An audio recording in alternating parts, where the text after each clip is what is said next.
ഏറ്റവും പുതിയ വീഡിയോയിലേക്ക് സ്വാഗതം. ഇംഗ്ലീഷിൽ ഗ്രാമർ അറിയാത്തതുകൊണ്ട് ഇംഗ്ലീഷ് സംസാരിക്കാൻ എനിക്ക് കഴിയുന്നില്ല എന്ന് ചിന്തിച്ചോ വിഷമിക്കുന്നവരാണോ നിങ്ങൾ? അങ്ങനെയാണെങ്കിൽ ഈ വീഡിയോ തുടക്കം മുതൽ അവസാനം വരെ കാണുക. ഇംഗ്ലീഷിലെ 12 ടെൻസുകളും ഏറ്റവും സിമ്പിളായി ഈസിയായി പഠിക്കാനുള്ള ടെക്നിക്കാണ് നമ്മൾ ഈ വീഡിയോയിൽ ചെയ്യുന്നത്. അപ്പോൾ ഒട്ടും സമയം കളയാതെ വീഡിയോയിലേക്ക് പോകാം, തുടങ്ങാം. നമ്മൾ ഒരേ ഒരു വേർബ് ഇവിടെ എടുക്കുകയാണ്, റൈറ്റ്. റൈറ്റ് എന്ന് പറഞ്ഞാൽ എല്ലാവർക്കും അറിയാം അർത്ഥം, എഴുതുക. ഈ റൈറ്റ് എന്ന വേർബ് മാത്രം വെച്ചുകൊണ്ട് 12 ടെൻസുകളും നമ്മൾ കൃത്യമായി പഠിക്കുകയാണ്. അപ്പം ഇംഗ്ലീഷിലെ ഏത് വേർബ്, ഏത് ക്രിയകൾ, ആയിരക്കണക്കിന് വേർബുകൾ ഉള്ളതിൽ ഏത് വെച്ചാലും ഇതേ രീതിയിൽ തന്നെയായിരിക്കും സെന്റൻസുകൾ ഉണ്ടാക്കുക. അപ്പം ഇത് വെച്ച് പഠിച്ചാൽ മുഴുവനും പഠിച്ചതുപോലെയായി. തുടങ്ങാം. First sentence, I write. I ഞാൻ, റൈറ്റ് എഴുതുക. ഐ റൈറ്റ് മീൻസ് ഞാൻ എഴുതാറുണ്ട്.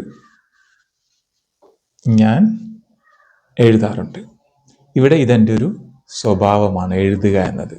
ഞാനിത് പതിവായി ചെയ്യുന്ന കാര്യമാണ്. അതുകൊണ്ടാണ് ഐ റൈറ്റ് എന്ന് പറഞ്ഞത്. ഇത് പ്രസന്റ് സിമ്പിൾ ടെൻസ് സെന്റൻസ് ആണ്. ഇംഗ്ലീഷിലെ 60% 60% ഇംഗ്ലീഷ് പ്രസന്റ് സിമ്പിൾ ടെൻസിലാണെന്ന് നമുക്ക് പറയാം. ബാക്കി വരുന്ന 40%-ത്തിലാണ് ബാക്കിയുള്ള 11 ടെൻസുകളും. അപ്പോൾ എത്ര പ്രധാനപ്പെട്ടതാണ് പ്രസന്റ് സിമ്പിൾ ടെൻസ്. ഒരു എക്സാമ്പിൾ സെന്റൻസ്, സപ്പോസ് നിങ്ങളൊരു ഡയറി എഴുതുന്ന ആളാണെന്ന് കരുതുക. അപ്പം ഞാൻ നിങ്ങളോട് ചോദിക്കുകയാണ്, എപ്പോഴാണ് നിങ്ങൾ ഡയറി എഴുതാറ്? അപ്പോൾ ഉത്തരം, I write in my diary every night. ഞാൻ എല്ലാ രാത്രിയും എൻ്റെ ഡയറിയിൽ എഴുതാറുണ്ട്. അപ്പോൾ ഇതൊരു പതിവായി ചെയ്യുന്ന കാര്യമാണ്. ഇത് നിങ്ങളുടെ ഒരു സ്വഭാവമാണ്. അതുകൊണ്ടാണ് ഇത് പ്രസന്റ് സിമ്പിൾ ടെൻസിൽ പറഞ്ഞിരിക്കുന്നത്, I write. Okay, next one, I am writing. I am ഞാൻ ആണ്, റൈറ്റിംഗ് എഴുതുകയാണ്. ഞാൻ എഴുതുകയാണ്. പ്രസന്റ് കണ്ടിന്യൂസ് ടെൻസ് സെന്റൻസ് ആണിത്. അതായത് ഞാൻ എഴുതുകയാണ് എപ്പോ? ഇപ്പോൾ. At the moment, right now. അതായത് ഇപ്പോൾ ആരെങ്കിലും എന്തെങ്കിലും ചെയ്യുകയോ എന്തെങ്കിലും സംഭവിക്കുകയാണെങ്കിൽ നമുക്ക് പറയാവുന്ന ടെൻസ് ആണ് present continuous tense. I am writing. For example, I am writing a letter to my friend now. ഇപ്പോൾ ഞാനൊരു കത്ത് എൻ്റെ സുഹൃത്തിന് എഴുതിക്കൊണ്ടിരിക്കുകയാണ്. പ്രസന്റ് കണ്ടിന്യൂസ് ടെൻസ് ഏറ്റവും ഈസി ആയ ടെൻസ് ആണ് അല്ലേ? അടുത്തത്, അപ്പോൾ ഒരു കാര്യം കൂടി ഞാൻ പറയട്ടെ. ആദ്യത്തെ സെന്റൻസിൽ ഐ റൈറ്റ്, അടുത്ത സെന്റൻസിൽ writing. ING form of the verb ആണ് പ്രസന്റ് കണ്ടിന്യൂസ് ടെൻസിൽ ഉപയോഗിക്കുക. പ്രസന്റ് സിമ്പിൾ ടെൻസിൽ base form of the verb, ആദ്യത്തെ ഫോം തന്നെയാണ് ഉപയോഗിക്കുക. Okay, next one, I have written.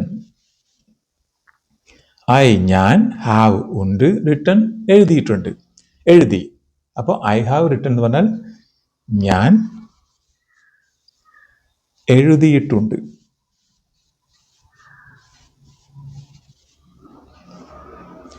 ഒരു example sentence, I have written the letter already. ഞാൻ ഇതിനകം തന്നെ ഒരു കത്ത് എഴുതി കഴിഞ്ഞു. I have written. Write, writing, written. Present perfect ടെൻസിൽ റിട്ടൺ ആണ് ഉപയോഗിക്കുക. ഇത് ഓർത്തിരിക്കാൻ ഒരു ടെക്നിക്ക് ഞാൻ പറയാം. പ്രസന്റ് ടെൻസിലോ പാസ്റ്റ് ടെൻസിലോ ഫ്യൂച്ചർ ടെൻസിലോ ഹാവോ ഓർ ഹാസോ, ഹാവ് ഓർ ഹാസ്, ഈ രണ്ട് വാക്കുകൾ വരുന്നതിൻ്റെ അപ്പുറത്ത് ഒരു വേർഡിൻ്റെ, ഒരു വേർബിൻ്റെ തേർഡ് ഫോമാണ് നമ്മൾ ഉപയോഗിക്കുക.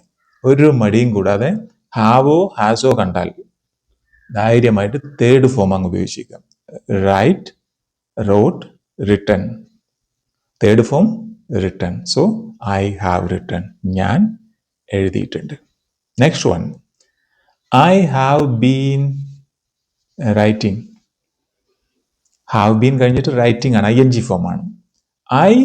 ഞാൻ ഹാവ് ബീൻ റൈറ്റിംഗ് എന്ന് പറഞ്ഞാൽ എഴുതിക്കൊണ്ടിരിക്കുകയാണ് എന്നാണ്.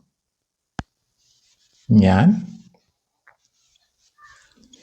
എഴുതിക്കൊണ്ടിരിക്കുകയാണ്. ഏത് ടെൻസാണ്?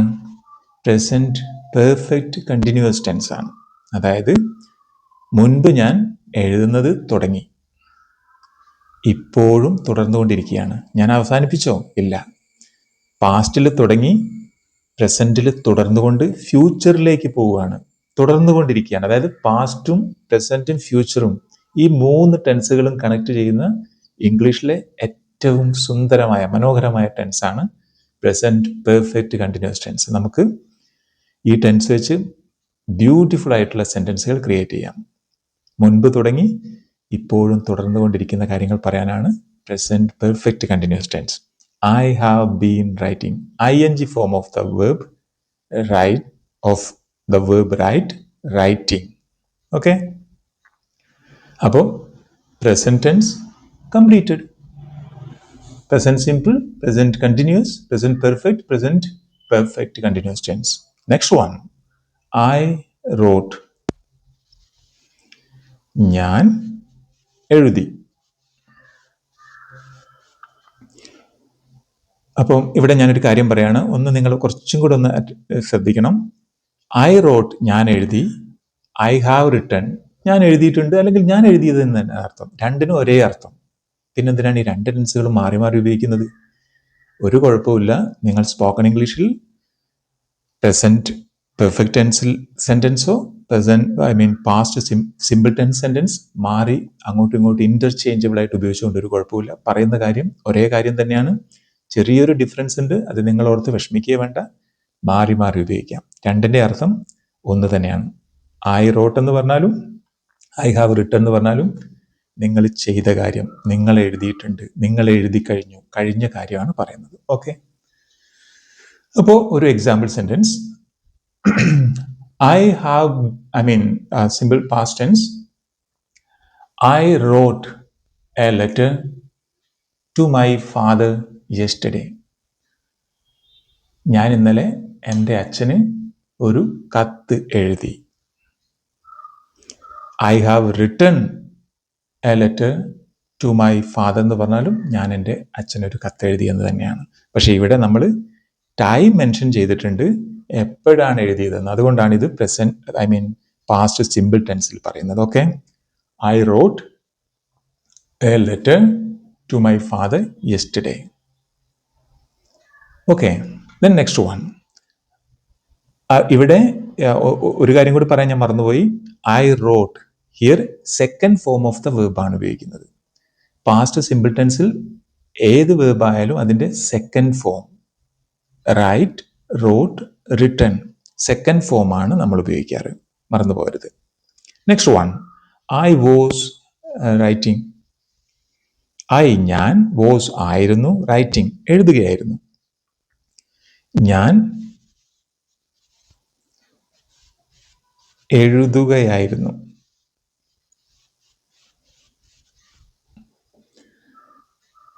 അപ്പൊ ഇവിടെ തുടർന്നുകൊണ്ടിരിക്കുന്ന ഒരു കാര്യം, പാസ്റ്റിൽ, കഴിഞ്ഞ നാളിൽ, കഴിഞ്ഞ സമയത്ത് തുടർന്നുകൊണ്ടിരിക്കുന്ന ഏതൊരു കാര്യം പറയാനും നമ്മൾ പാസ്റ്റ് കണ്ടിന്യൂസ് ടെൻസ് ആണ് ഉപയോഗിക്കുക.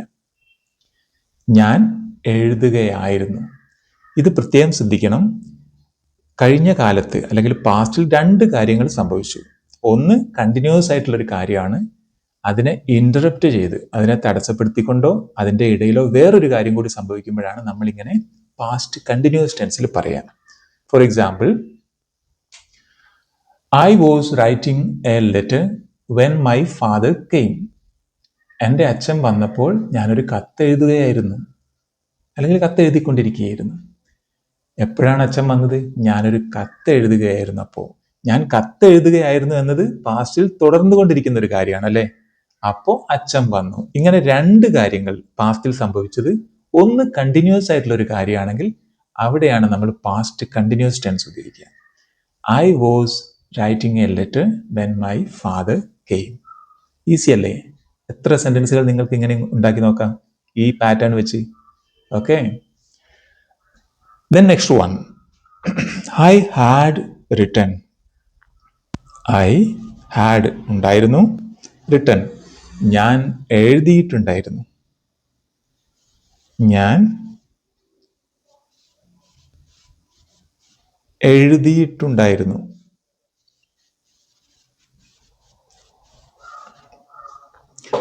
ഐ ഹാവ് റിട്ടൺ എന്ന് പറഞ്ഞാൽ ഞാൻ എഴുതിയിട്ടുണ്ട്.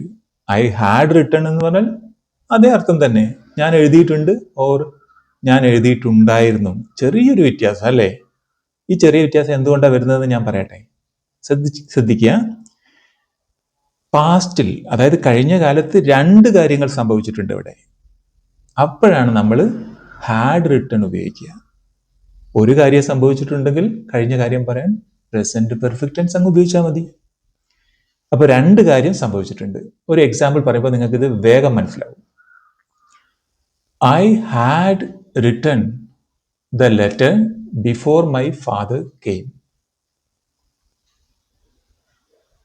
I had written a letter. ഞാനൊരു കത്ത് എഴുതിയിരുന്നു, അല്ലെങ്കിൽ എഴുതിക്കൊണ്ടിരുന്നു, എഴുതിയിരുന്നു. എപ്പോ? ബിഫോർ മൈ ഫാദർ കെയിം, എൻ്റെ അച്ഛൻ വരുന്നതിന് മുൻപ്. അപ്പൊ രണ്ട് കാര്യങ്ങൾ സംഭവിച്ചു. ഏത് കാര്യമാണോ ആദ്യം സംഭവിച്ചത് ആ കാര്യത്തോടൊപ്പം, ആ വേർബിനോടൊപ്പമാണ് നമ്മൾ ഹാഡ് ഉപയോഗിക്കുക. ഇവിടെ ഏത് കാര്യമാണ് ആദ്യം സംഭവിച്ചത്? ഐ ഹാഡ് റിട്ടൺ, ഞാൻ എഴുതിക്കൊണ്ടിരിക്കുകയായിരുന്നു, അല്ലെ എഴുതിയിരുന്നു. അപ്പോഴാണ് അച്ഛൻ വന്നത്. അപ്പൊ ആദ്യം സംഭവിച്ചത് എഴുതിയതാണ്. അതുകൊണ്ടാണ് ഹാഡ് അവിടെ ഉപയോഗിച്ചത്. അടുത്ത സെന്റൻസിനോടൊപ്പം ഏതാണ് ഉപയോഗിച്ചത്? കെയിം ആണ് ഉപയോഗിച്ചത്. അതായത് past simple tense. Came, come, came, second form അല്ലേ ഉപയോഗിച്ചത്. അപ്പം രണ്ട് കാര്യങ്ങൾ പാസ്റ്റിൽ സംഭവിക്കുമ്പോൾ, ഒരു കാര്യം മറ്റൊരു കാര്യത്തിന് മുമ്പായി സംഭവിക്കുമ്പോൾ ആണ് നമ്മൾ പാസ്റ്റ് പെർഫെക്റ്റ് ടെൻസ് ഉപയോഗിക്കേണ്ടത്.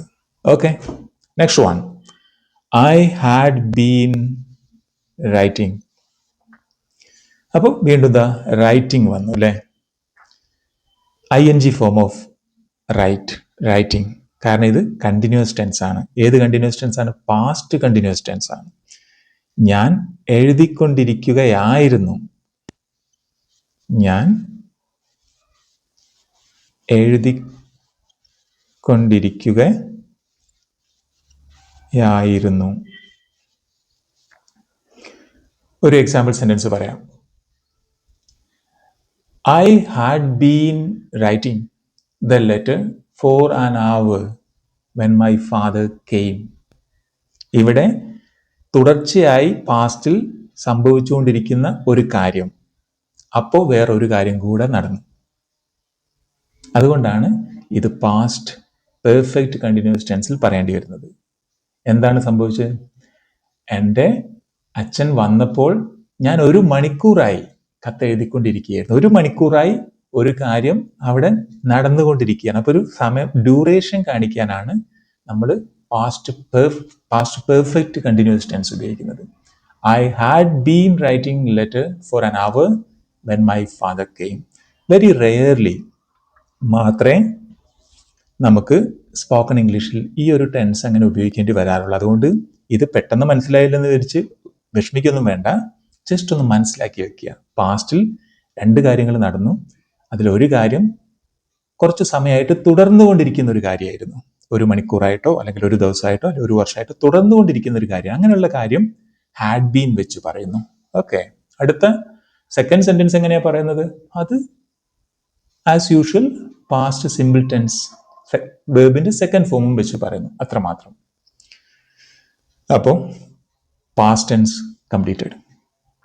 4 രീതിയിൽ പാസ്റ്റ് ടെൻസ് നമ്മൾ മനസ്സിലാക്കി. ഇനി future tense. Sentence I will write. Future tense എളുപ്പമാണ്. വിൽ അങ്ങ് ചേർത്താൽ ഫ്യൂച്ചർ ടെൻസ് ആയി. ഞാൻ എഴുതും.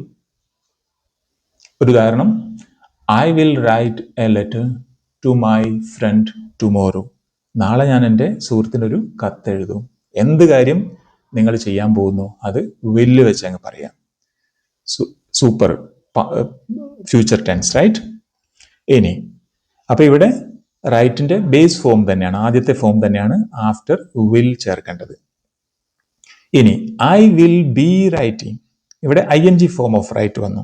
Will be writing. എന്താ വിൽ ബി റൈറ്റിംഗ് എന്ന് പറഞ്ഞാൽ?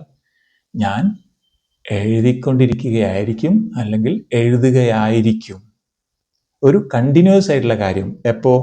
ഫ്യൂച്ചറിൽ. ഫ്യൂച്ചറിൽ കണ്ടിന്യൂസ് ആയിട്ടുള്ള കാര്യം പറയാനാണ് വിൽ ബി ഉപയോഗിക്കുന്നത്.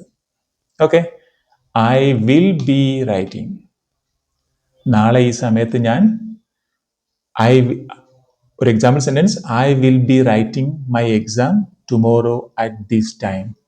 നാളെ ഈ സമയത്ത് ഞാൻ പരീക്ഷ എഴുതിക്കൊണ്ടിരിക്കുകയായിരിക്കും. നമുക്ക് അങ്ങനെയൊക്കെ പറയേണ്ടി വരാറില്ലേ? അതിനാണ് വിൽ ബി ഉപയോഗിക്കുന്നത്. Future continuous tense. I will be writing. ഞാൻ എഴുതുകയായിരിക്കും. Okay, next one. I will have written. ഇത് ഫ്യൂച്ചർ പെർഫെക്റ്റ് ടെൻസ്. ഒരു എക്സാമ്പിൾ സെന്റൻസ് പറഞ്ഞാലേ ഇത് മനസ്സിലാവൂ. I will have written the report by tomorrow evening. നാളെ വൈകുന്നേരത്തോടെ ഞാനൊരു റിപ്പോർട്ട് എഴുതി കഴിഞ്ഞിട്ടുണ്ടാവും. അതായത് സംഭവിച്ചു കഴിഞ്ഞൊരു കാര്യം പറയാൻ വേണ്ടി തന്നെയാണ് ഇവിടെ പറയുന്നത്. ഫ്യൂച്ചറിൽ എങ്ങനെയാണ് ഒരു കാര്യം സംഭവിച്ചു കഴിയുക? സംഭവിച്ചു കഴിഞ്ഞതായി നമ്മൾ പറയുകയാണ്. അതുകൊണ്ടാണ് നാളെ വൈകുന്നേരത്തോടെ ഞാൻ റിപ്പോർട്ട് എഴുതി കഴിഞ്ഞിട്ടുണ്ടാവും. ഇവിടെ ആഫ്റ്റർ വിൽ ഹാവ് നമ്മൾ ഉപയോഗിക്കുന്നത് തേർഡ് ഫോം ഓഫ് ദ വെർബാണ്. ഞാൻ പറഞ്ഞതുപോലെ ആഫ്റ്റർ ഹാവിന് ശേഷം എപ്പോഴും third form. I will have written the report by tomorrow evening. ഇവിടെ ബൈ എന്നതാണ് ഇവിടുത്തെ കീ പോയിന്റ്. ബൈ എന്ന് പറഞ്ഞാൽ ഒരു എൻഡിങ് ടൈമാണ്, ഒരു finishing point. By tomorrow evening എന്ന് പറഞ്ഞാൽ നാളെ വൈകുന്നേരത്തോടെ ഞാൻ റിപ്പോർട്ട് എഴുതി കഴിഞ്ഞിട്ടുണ്ടാവും. നാളെ വൈകുന്നേരത്തോടെ ഫിനിഷായ ഒരു കാര്യത്തെ പറ്റിയാണ് ഇവിടെ പറയുന്നത്. ഫ്യൂച്ചറിൽ കംപ്ലീറ്റ് ആയ ഒരു കാര്യത്തെ പറ്റി. അതുകൊണ്ടാണ് പെർഫെക്റ്റ് ടെൻസിൽ പറയുന്നത് ഐ വിൽ ഹാവ് റിട്ടൺ. ഞാൻ എഴുതിയിട്ടുണ്ടാവും. ഞാൻ എഴുതി കഴിഞ്ഞിട്ടുണ്ടാവും. Next one. I will have been writing. വീണ്ടും continuous form. Writing, ING form of the write. I will have been writing എന്ന് പറഞ്ഞാൽ ഞാൻ എഴുതിക്കൊണ്ടിരിക്കുകയായിരിക്കും. ഞാൻ എഴുതിക്കൊണ്ടിരിക്കുകയായിരിക്കും.